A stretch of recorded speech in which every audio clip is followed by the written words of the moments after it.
Hi guys, what's up? Neon Dalek at your service, and today we've got a lot of noise in the background. I'm sorry about that, but yeah, we do, and I can't help that. My neighbours, I can't tell them to keep it down. So yeah, anyway, welcome to today's topic of the video. We've got multiple topics this time. Topic 1, coronavirus. It's everywhere. Everyone's going to be talking about it. It's the end of the flipping world. My advice to you is to stay safe. Wash, wash, wash, wash, wash. The more you wash, the less likely you are to contract it and pass it on and spread it to other members of your family. And also, don't go outside unless it's for essential needs. Unless it's absolutely 100% essential, don't go outside. We're all in this together and we can get through it. And also, I'm going to do my part and try to entertain you guys the best I can, which is doing a discussion about stuff that I enjoy and hopefully you will enjoy as well. Next, you've got the Neon Dalek Clash. Now, you're probably wondering, but Luca, you ended it a couple of months ago. Why haven't you announced the winner? I haven't announced the winner because I didn't get, in my eyes, enough votes for it to be a solid win. I need at least 6 more votes in the next 2 weeks to make me feel justified in giving the win. If you don't want to vote, that's fine, but in 2 weeks I'm going to look at the votes, and by that point, whoever has the most votes wins the Neon Dalek Clash. And newsflash, let me let you in on a little secret.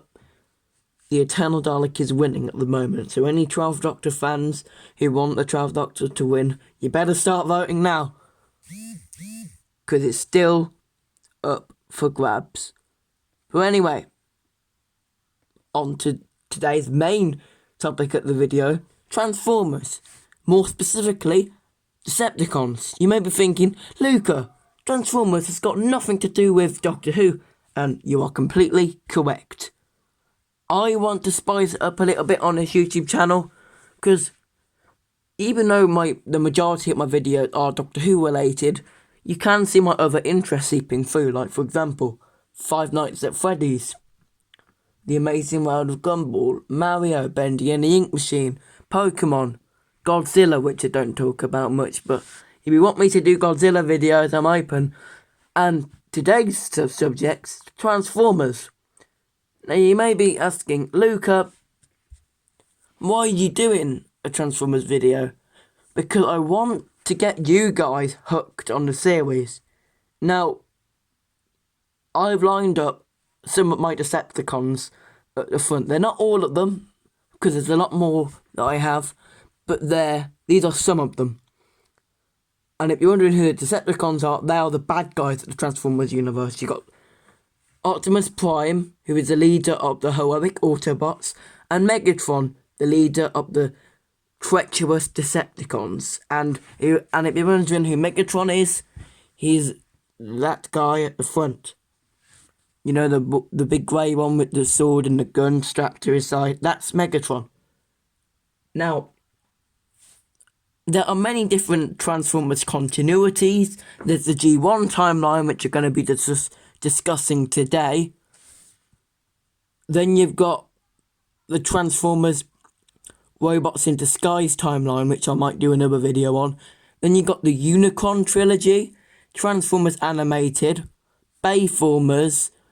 Then you've got the Transformers Aligned continuity.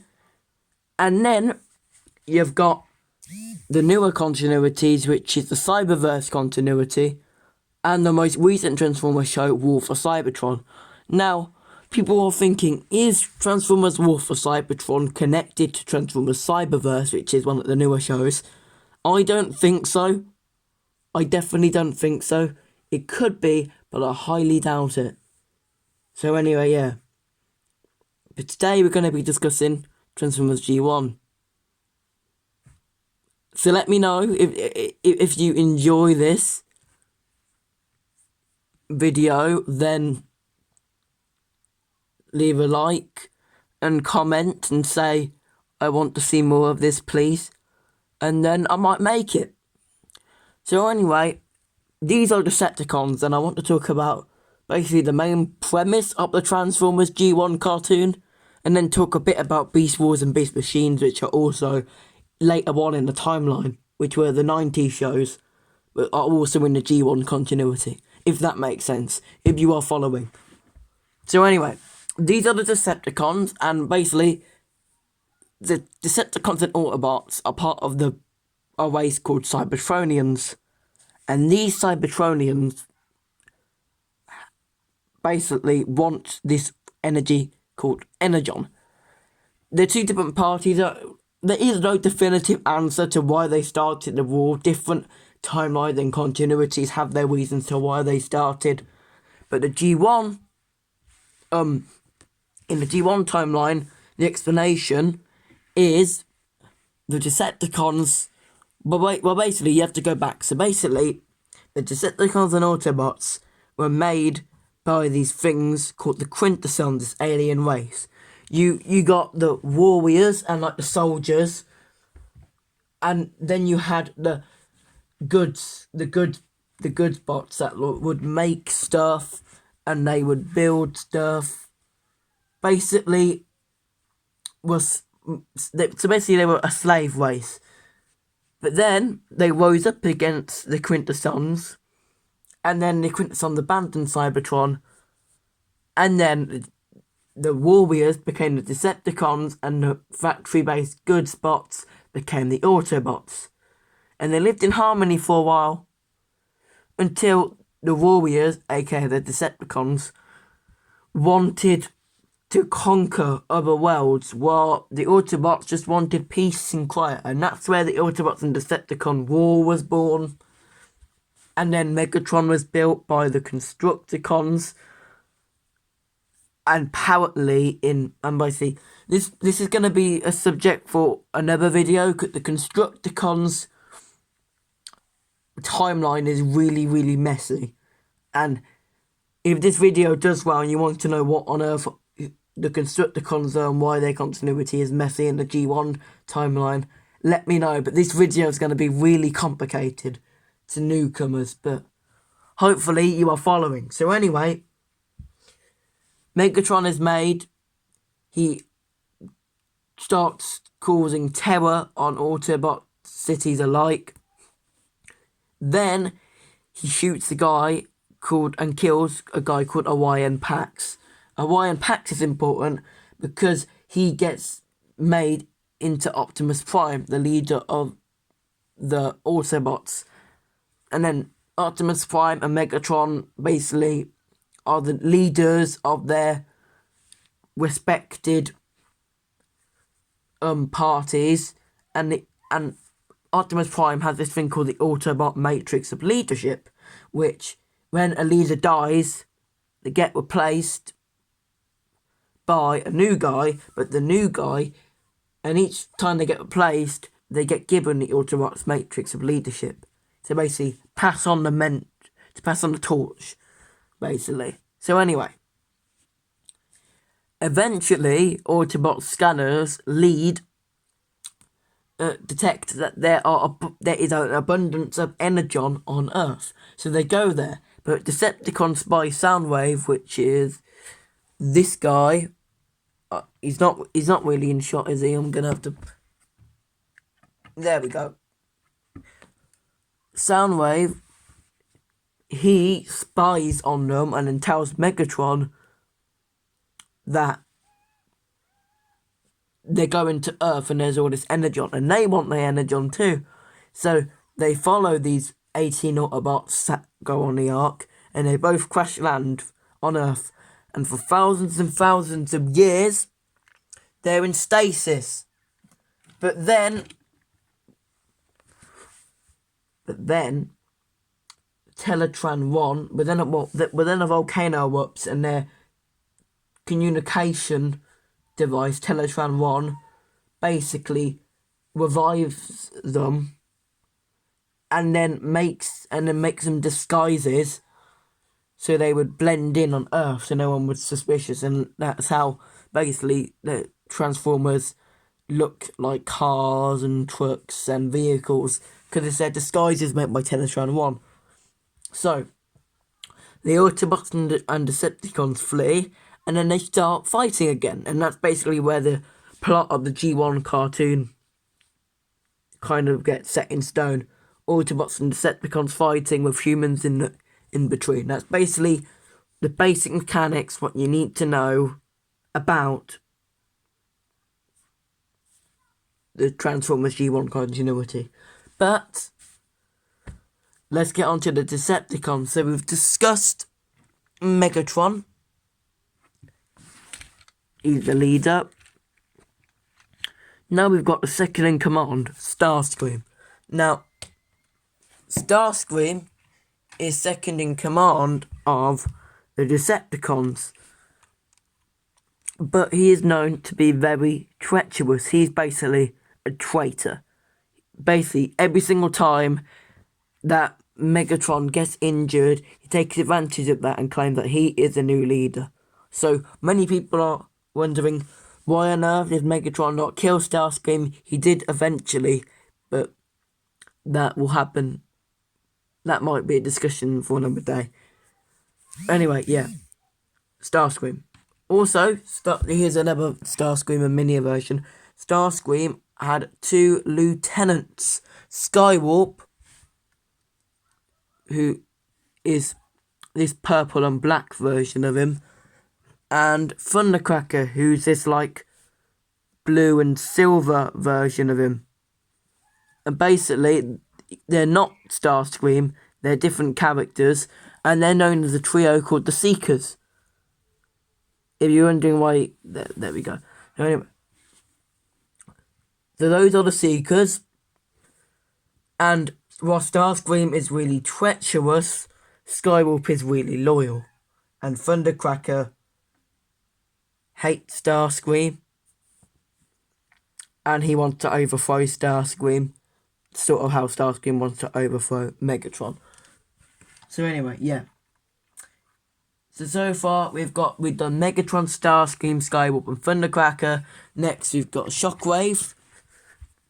Shockwave is the 4th in command, and he was the Decepticon chosen to stay on Cybertron to wait for Megatron orders. So he waited millions and millions of years for Megatron's reply, and he replied. And he's one of the most loyal Decepticons.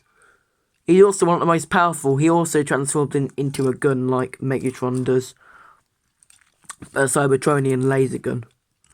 He's also got one eye, which is really cool, and a lot of people like him because of it. Because he's really cool looking. And I don't blame people who think he's cool. He is really cool. Next, we've got my favourite Transformer, Soundwave, the 3rd in command, which we briefly talked about earlier. Are you wondering who this guy is? This is Laserbeak. Basically, Soundwave transforms into a cassette player. And basically, he has a whole army of cassettes. He has Laserbeak, this guy, who is a red bird. Buzzsaw, who is exactly like Laserbeak, but he's yellow. Rumble and Frenzy, which are these mini robot Cybertronian things. There's a big debate going about who's Rumble and who's Frenzy, because the toys called them by different names than the cartoons, so there's a big debate going on about that. But that's a discussion for another day. But anyway, yeah. And then there is this purple gold bat called Ratbat, who looks like a rat and a bat. And those are basically and also there's this black dog called Ravage. And those are the main cassettes. They also others get introduced along the way. But anyway, yeah. Laserbeak's the main one. Also Soundwave speaks like this. So yeah, Soundwave, epic. And he's the 3rd in command. Next, we have Thrust. Now, if you're wondering why this one looks a bit weird, this was my dad's old one. This is actually an original 1985 action figure. So it looks really damaged because, well, my dad damaged it when he was a kid. And also time has kind of withered away as time has moved on. But still, it's in pretty good shape. I like it. And it's fun. This is, if you're wondering, this one, that one there, and that one are Transformers from the original toy line. 1985, 1986, and I believe 1988. I could be wrong, but I think that's a 1988 Headmaster. So anyway, yeah. Thrust. He, sort of like Thundercracker, Skywarp and Starscream from earlier, he was a Seeker. He was a member of the Conehead Seekers, which were... that was the name dubbed by fans along with the actual term Seekers themselves. These guys were Thrust, who was this browny red one. There was Ramjet, which was this white one. And then there was Dirge, this blue and gold one, which everyone makes fun of Dirge because he always dies. So that's like a running joke in the Transformers timeline, that in most things he's in, Dirge dies. So that's funny. So anyway, yeah. I like Thrust, and he means a lot to me because he used to belong to my dad. But anyway. Next, we've got... Next we've got this guy, Galvatron. Now this is where the 1986 movie comes in. So basically, there was the first wave of toys in 1984 because Transformers was the toy line. Then, the following year, there was a 1985 toy line. And then, there was a movie made in 1986, which was a movie that would introduce the new timeline, and basically, the new toy line, and that would come out in 1987 and 1988. So, do you know what they decided to do? They decided to kill off most of the Transformers who didn't sell well to make room for the new timeline. And one of the things they did was remake and turn other Transformers into new models. For example, this guy is called Galvatron. Galvatron used to be Megatron. These two are the same character. But once again, this is another original toy. This is a remake of the Megatron from the G1 cartoon. This was a Transformers Siege timeline that came out recently. So anyway, Galvatron. Yeah. So basically, Megatron, Skywarp, Thundercracker, and these guys called the Insecticons, which consist of Bombshell, Shrapnel, and Kickback. Unfortunately, I don't have Insecticon action figures, but let's pretend I do. So Bombshell, Shrapnel, and Kickback. So Megatron, Skywarp, Thundercracker, Bombshell, Kickback, and Shrapnel, they got turned into new bodies. They got given new bodies by this big monster planet thing called Unicron. And Megatron became Galvatron. And by the way, this is where Starscream's death comes in, because Galvatron got so mad at Starscream for kicking him off the ship because he was damaged after the Battle of Autobot City, which also killed Optimus Prime. He returned and killed Starscream. So as I mentioned earlier on, Starscream does get killed eventually. But Starscream's ghost does come back. But anyway, Galvatron is actually the same person as Megatron. But anyway, now you know. Okay. So next we have these guys. Well, first of all, we have Deception Crake. He is a thing called a Headmaster, and the Headmasters basically with this cool little gimmick where here's the head, and the head transforms into a mini Transformer. And once again, this is a remake of a Headmaster, Deception Quake. Most of those figures that are remakes, very few are actually the original releases. But anyway, yeah. Deception Quake. Now, the thing is, I don't know much about these three. Deception Quake, Trigger Happy, and I don't know his name. I keep on forgetting his name. Partly because after the movie, the show stopped kind of being good, in my opinion. So I couldn't be bothered to learn the names of any new characters.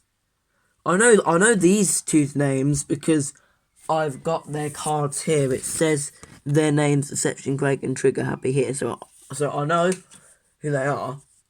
But I barely know about them.